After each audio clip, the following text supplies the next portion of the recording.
dandelion dan juga lalang, meranti dan angsana terbang, struktur bersayap melayang-layang.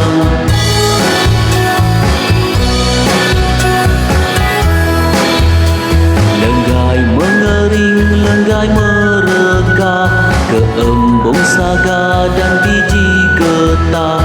Apabila matang kulitkan pecah, dipencar jauh bersepah-sepah.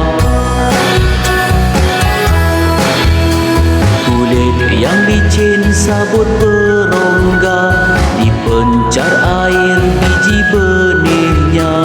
Nipah dan juga buah kelapa, teratai pompong usah dilupa. Isi buahnya boleh dimakan, menarik minat orang dan haiwan. Warna menarik macam rambutan, berbau harum buah mempelang.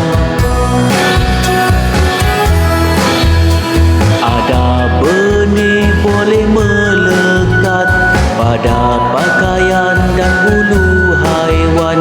Pepulut dan kemuncung contohnya, ada cangkuk itu ciri